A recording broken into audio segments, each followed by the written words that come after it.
Welcome back, Author Nation. Here we are with the legendary...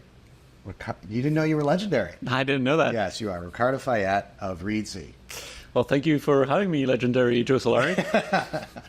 Yeah, it's good to catch up with you again and see you face to face. And I guess the last time we hung out was in Vegas. I think so. Yeah. Last year. So yeah, it's great that you keep doing all this travel over here, man. You put a lot of miles. At least twice a year. Yeah. Hope to get some lifetime deals on airlines. Well, with that and the entertaining, you probably got a few points. Well, we were here today. We're meeting in St. Pete Beach to hang out and talk about all things Reedsy.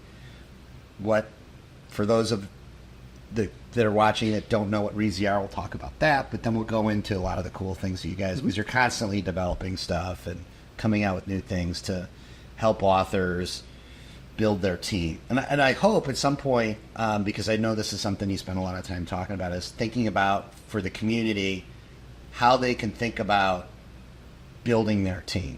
Yeah. I mean, if you want to start with a brief reminder, Reedsy. Let's go there and then we can go into the... I think what we're mostly known for is our marketplace. So our marketplace is basically a place where authors can come in and find anyone they would ever need to hire throughout their writing career. So that's starting with editors, copy editors, proofreaders, cover designers, kind of the basics. Then ranging to marketers, ghostwriters, literary translators, author website designers, so kind of these advanced services. And what I think makes us different from other similar marketplaces out there is that we really curate these people. So we accept less than 5% of professionals who apply to be listed on the marketplace and offer their services. And most of our editors, for example, they come from traditional publishing, usually from one of the big five, and they have to have at least 5 years of experience. So that's the kind of freelancers you can find on Reedsy. And you're really focused on the publishing market. You're not got computer programmers and all kinds of stuff there. No. Everyone must have worked on at least 5 books. Oh wow! That are published. So, and how? I know you guys have been around, but just for people that don't know, how long has it been that you guys been in business? It's our 10th anniversary this year. Congratulations! Yeah, thank you. Yeah. We launched in 2014. Yeah. Now, when you launched it, was it the same thing it is today? Was that the business plan, like a marketplace for? Yeah. You're probably one of the few startups that actually did that. Yeah, we didn't pivot. No pivot. We didn't have to pivot, thankfully. No, we just added stuff to the marketplace, but I think editing is still 60 to 70% of our core business. That's probably one of the things you hear authors really struggling with the most, is finding somebody that is that they can work with, right? Yeah. It's a pretty... That's kind of like having a good therapist. It's not just... Yeah, there's a bit of that. I mean, we have writing coaches as well, who are the ultimate writer therapists. That's next level editing. But I think all authors are more or less convinced that they need an editor. Not all, but 90% of authors I know know that they need an editor, or that they want an editor, that they want some kind of feedback on their manuscripts. The other services, there's still a lot of authors who are convinced they can do their own covers and all that, but I think the importance of editing has really stuck in. Yeah. Well, I know for myself, when I have worked with an editor, not only do you get a lot of mistakes caught that you just can't see because you're so deep in the weeds, but it ends up creating some new ideas, and really, they're bringing in experience from other authors that can really help you kind of build your craft. And certainly in the beginning, while it's the worst time because it seems it's so expensive, when you think about the investment in a developmental editor to really, as a new person, to teach you what that means. It's more than just getting that first book fixed. Is that got a return of investment in future books? Yeah, I agree. That's what I always say, that hiring a developmental editor is kind of one of the best investments you can make for your career as a whole, because it makes you a better writer. It's like a crash course in creative writing. It's like sort of a quick writing MFA, but applied to your own manuscript, right? So there's probably nothing better you can do at the earlier stages of writing. By the 10th book in the same series, you probably don't need a developmental editor for that 10th book. If you want to hire one because it's part of your process, it's great. But yeah. So some of these, when we mentioned book coaches and a developmental editor, how would you kind of differentiate that? So for us, a book coach is someone who works with the writer while they're writing their manuscript, right? Developmental editors, I think most editors on Marketplace, they'll only take on an author once the manuscript is finished and ideally has been through a few rounds of testing, either beta readers or at least the author revising the manuscript a few times. Mm-hmm. And that's when, you get the most out of a developmental editor. Okay. If you want to hire someone while, you've got your outline and you want to work with someone to get it to a full manuscript, then that's what a writing coach is for. Okay, that makes sense. And when you're, if I'm somebody that's coming into this marketplace, like, what do I need to bring there to kind of make sure that I look worthwhile to get good submissions? I think that's really important if you want to attract high quality people to work on here. I think you want to do a little bit of research on what you're looking for. Mm-hmm. So we have a ton of information on the blog and even our FAQ about the different types of editing services, mm-hmm. right? So if you come in and you say, I'm looking for an editor, mm-hmm. without knowing the different kinds of editing, then you'll still get quotes, you'll still get people interested in working with you, but they'll have to make the effort of looking at your sample, mm-hmm. determining what they think you need and kind of making an offer for that. Whether if you come in saying, okay, I know this is, I need a developmental editor for this and I know what a developmental editor is going to do for me, then it makes their job of sending a quote a lot easier, right? So the more research you do around the different kind of services you need, the better. And also you need a finished manuscript for editing. If it's not finished, then just finish it. Mm. Now, one thing you kind of mentioned there was your blog. And, I've got an enormous amount of respect for your background in SEO and what you've done over these past 10 years. Talk a little bit about that ecosystem that you've built. Like, before you ever need, of course, it's obvious you want somebody to come in, pick somebody's services, and you get a part of that fee that they pay. But you've built a lot of value on that platform that people can come to and use, whether it's software or information. Can you kind of go through all of these? Because there's a lot of them. You may even forget a few. Yeah, no. I always forget a few. Part of it is, as I mentioned, authors who come into a marketplace, it's very a la carte, right? Mm-hmm. We're not offering a lot of guidance. It's not like we're going to handhold you until you need this and this and that, and we're going to create a package for you, right? There's other companies doing that out there, and I don't think that's the right way to go about it. So since it's a la carte, we need authors to be able to know what they're looking for, right? We need authors to come into a marketplace already knowing that they need an editor, that they need a cover designer, potentially they need a marketer when they launch, etc. And so we figured out from the beginning that we had to offer a lot of education. Right? Mm-hmm. If someone comes into this industry as a complete newbie, they probably don't know anything about what they need. So we need to educate them on that. So we started a blog, and we figured out the power of SEO, and we started putting a lot of tools out there that are a mix of resources and also a way for us to leverage SEO to acquire new authors. We've got a character name generator, a plot generator, pen name generator, a book title generator. We've got a publisher's directory, a literary agent's directory. A lot of authors want a literary agent, right? They finish their manuscripts and they're new to the industry. I need an agent, but they don't realize that they're probably going to need to rework their manuscript a lot first before they can approach agents. Mm-hmm. But so they Google literary agent, they come across our directory, and from them we can educate them as to how you're actually the steps that they need to follow in order to land a literary agent. Yeah. Well, and also you just save them a huge amount of time, right? Yeah. They go and spend a week writing letters to literary agents and sending out, and it's no, dude, you need to have. Yeah, and they burn a lot of bridges sometimes. Yeah, that too. Put that guy on the do not call list. So, and you've also got some more sophisticated stuff, if I remember correct. You have a formatting tool. Yeah, it started as a formatting tool in 2016, and I think from the beginning you could write in there, right? Mm-hmm. It's a place where you could import a Word document or write from scratch. It looks a little bit like Scrivener in that you have partners, chapters, and parts on the left-hand side. So you can format your manuscript, and then in one click you can export to either EPUB, for ebook distribution or print-ready PDF with different trim sizes for print distribution. And we've been adding a ton of features to that tool since then, and now it's actually like we present it as a planning, writing, and formatting tool. Talk more about that, because that's something you're going to need. It's like a basic tool. Yeah. In your... Yeah, I mean, there are a lot of writing tools out there. I think some authors write in Word, others on Scrivener, others on Google Docs. I think ours is a bit of a mix of all that. So it's similar to Google Docs in the sense that it's collaborative and it's browser-based, right? Mm-hmm. So you don't need to download anything, and you can access it from any device at any time as long as you're connected to the internet. We'll have an offline mode later, but right now you need the internet. Okay.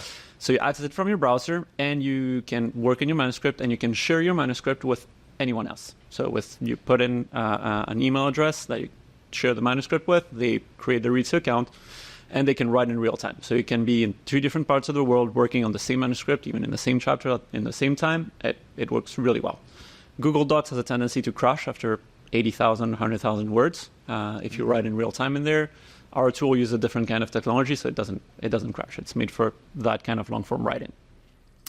It's got track changes, it's got comments, so in that sense, it's similar to Word. Mm-hmm. And yeah, as I said, the aesthetics, at least the functionalities of the sidebar are more similar to Scrivener. And then we've got the exporting capability, which is more similar to like Vellum or Atticus. Okay. And yeah, and the whole thing is free. Cool. And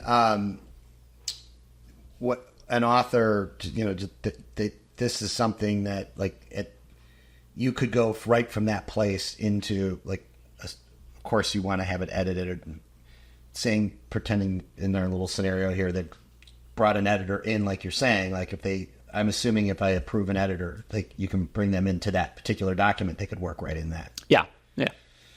Cool. And then to get it all fixed, and boom, you can just send it to Amazon, or if you're going to print on BookVault or Lulu or wherever, you could just send them the file.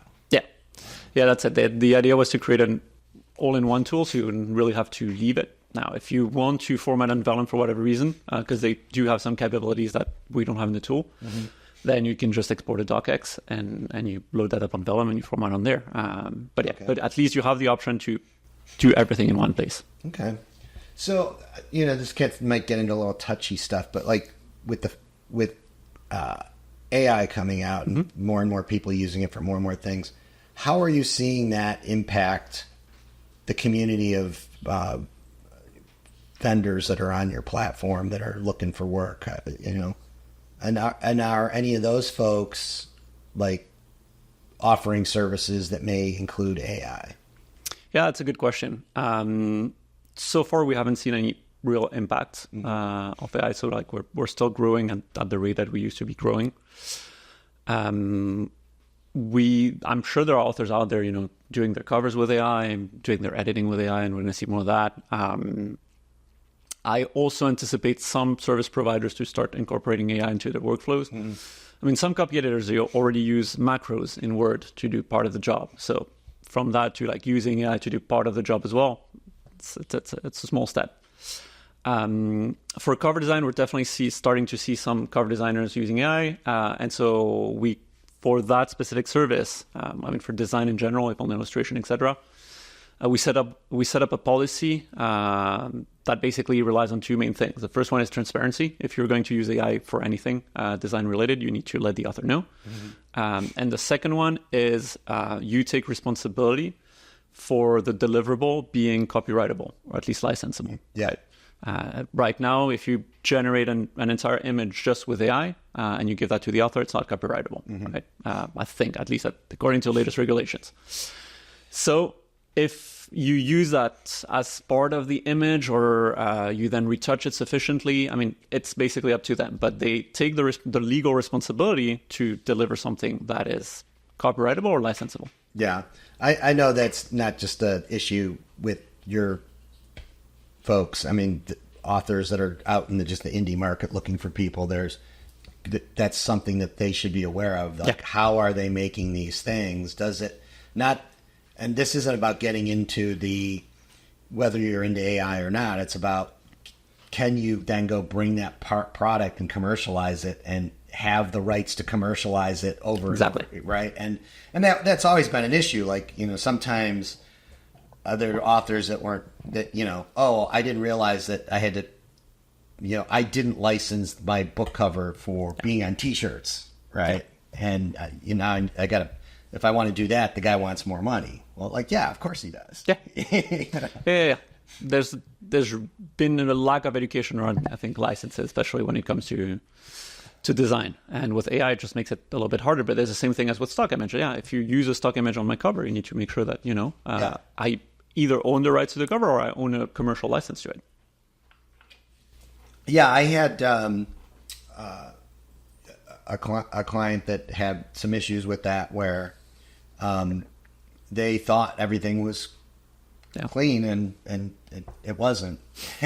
Yeah. And a fan was like, hey, you might want to go get this checked out. And when they did, they're like, oh yeah, that's a problem. And so it required getting a completely new cover redone. But here's the moral of the story for the illustrators. Like they're not getting that guy's business anymore. No, exactly. Right. So it's yeah. And if we catch illustrators using AI without disclosure, then we'll kick them out. Yeah. Yeah. So let's talk a bit. Like you've been around a while. You said you've been around 10 years of business, and before that, you were still around in this industry. What do you think about don't mind that. That's for the editor to take it.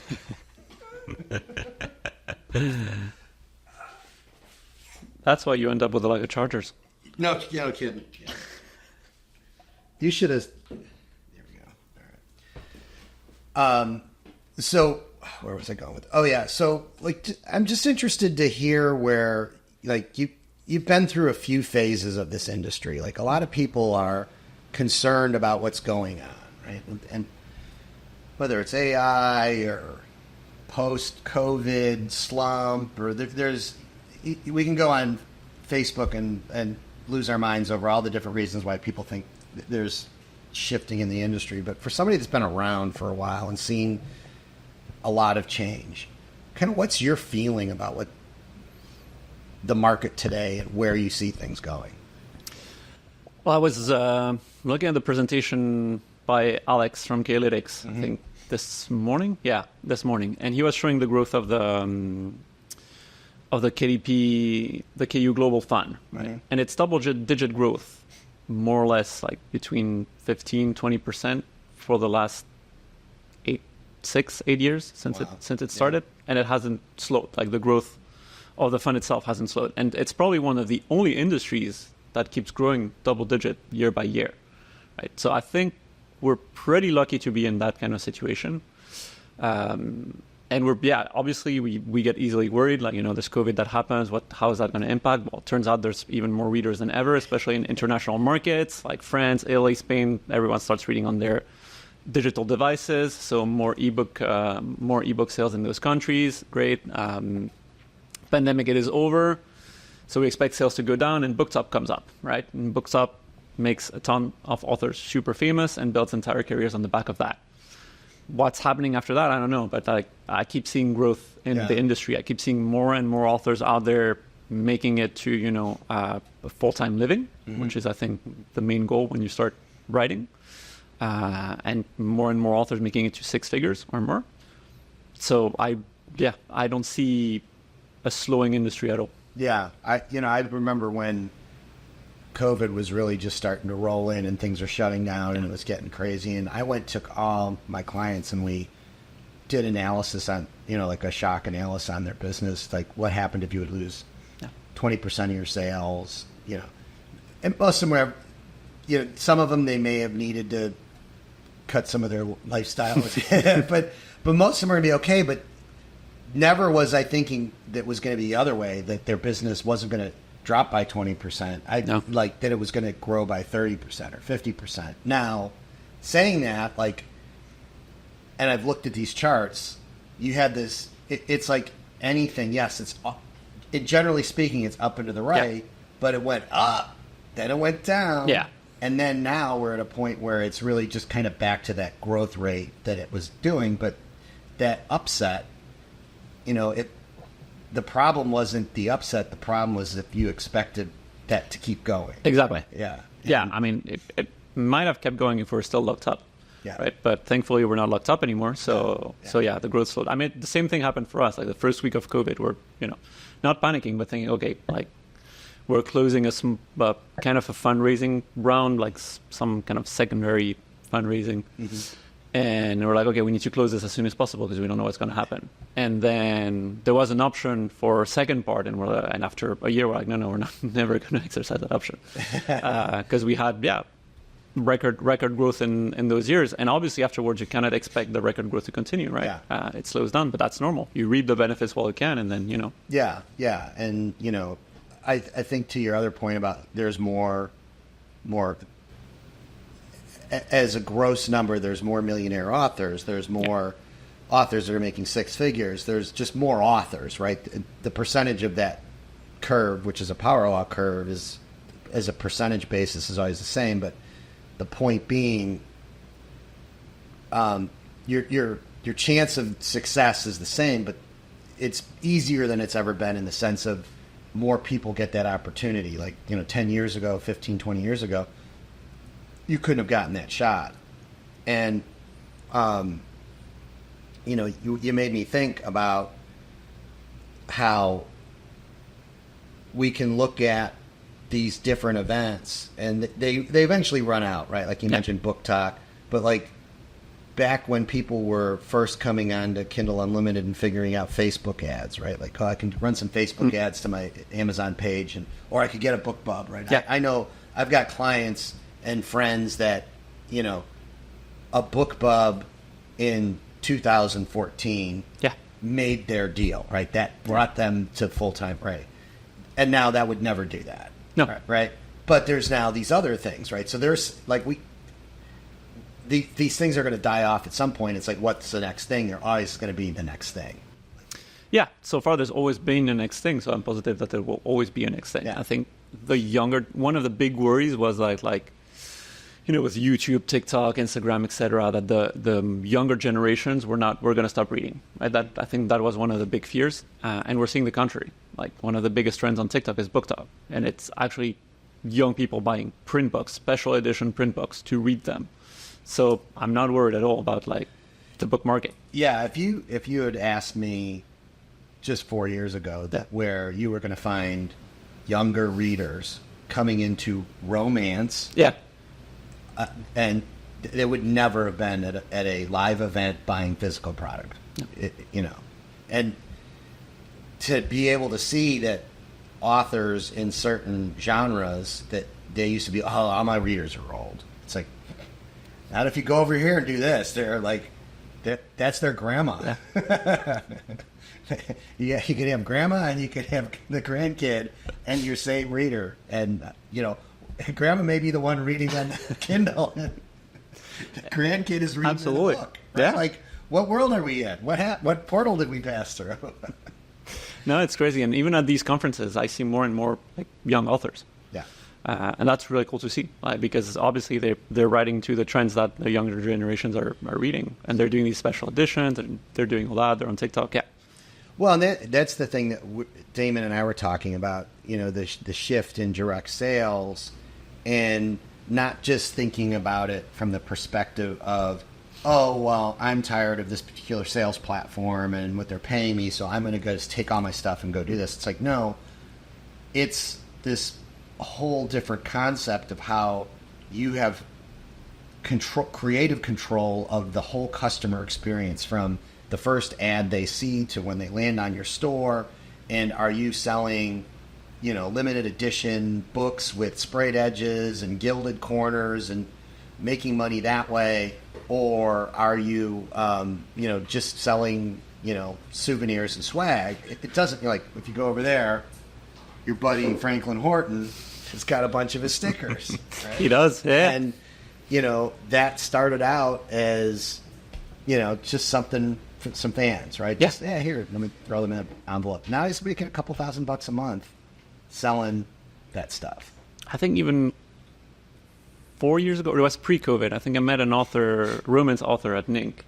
She was selling merchandise, T-shirts, mugs, etc. for her store, and I think she was making like $10K a month or something like that, just off of the merchandise.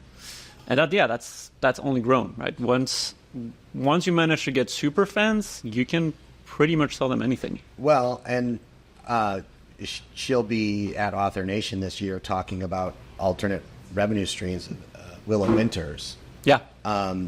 What she's doing with mystery boxes and TikTok is insane, right?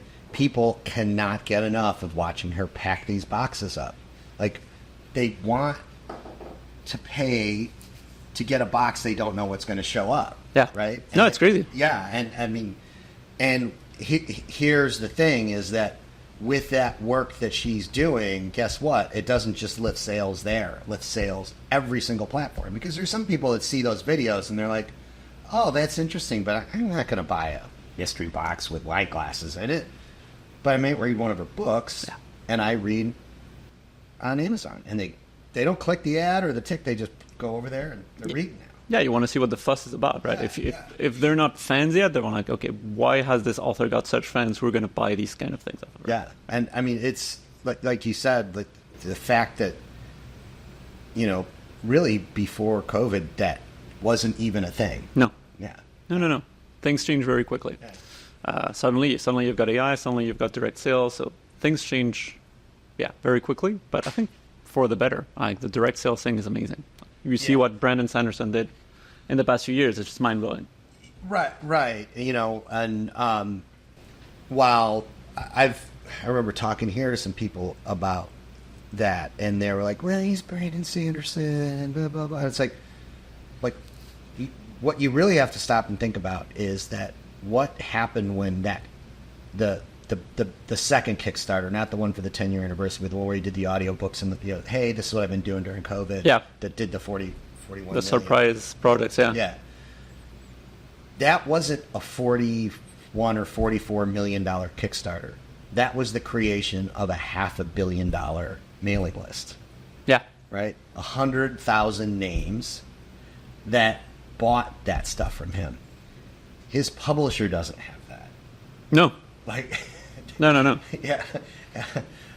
Susan and I we'd go on these dog walks, and we talk about things, right? Like, what could we do at the show? And one of the things is what we were willing to pay to have Brandon Sanderson at Rave if he would let me use that mailing list once.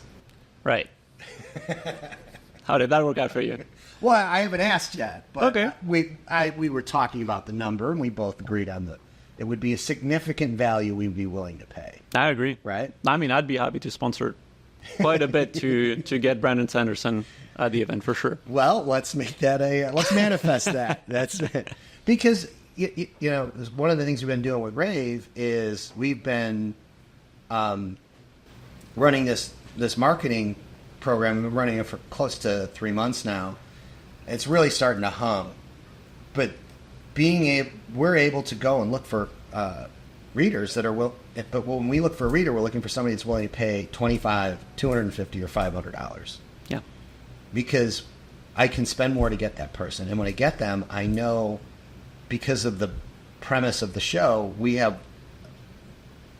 can build a list where we can extract more and more value out of that, and deliver a lot of value, right? Because those people, what they're signaling, at least to me, interested to hear your thoughts on this, they're signaling what they value the most, right? That they really want to go to.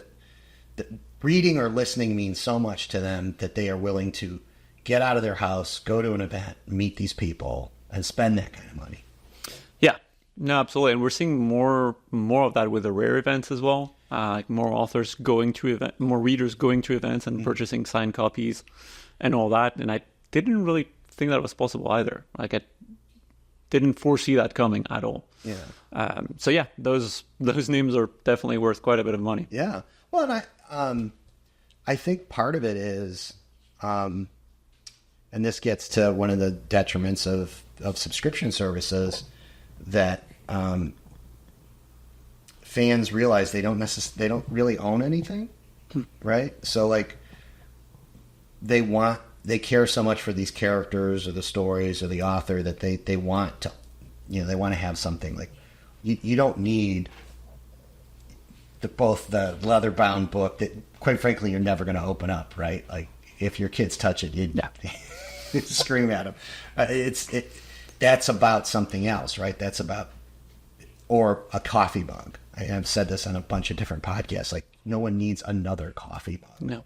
Right. I mean, we break a lot of them, but yeah. Yeah, but still, like, it's like, but why do you do that? It's because it means something to you. You want to have part of your morning ritual as I drink coffee out of this cool mug that's my, has some saying that my favorite character said. Yeah. Yeah, I think building that library in your house with like your favorite books and special editions, that definitely sounds appealing to me. Yeah, and that's the thing is it's almost like a cross between fandom and interior decorating. Yeah, it is. On TikTok, it certainly is now. Oh yeah, again using Willow's reference, she's got these books that are color coded, right, and based on their heat level, but like what the whole idea is, people buy them as a set because it looks so cool on a shelf, right? Yeah.